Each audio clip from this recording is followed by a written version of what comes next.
if I copy these devices, just drop some down in here, Control V, okay. I'm just doing this because I'm going to create a hierarchical block from an existing piece of circuit, and you need a component in there to be able to do that. But that also shows how we can split the net as we're placing a component on it. So, hierarchical block. So, block from area. We need to give it a name. Quadra block. Okay, and I just draw a rectangle around here.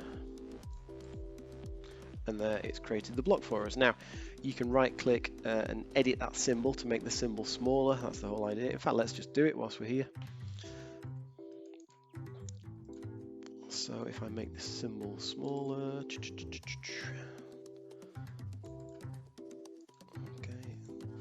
let's move these. Let's rotate. I'm just going to drop them there. Okay. Fit to data. I could change the color of this if I wanted to. You can add additional pins, but let's just save that.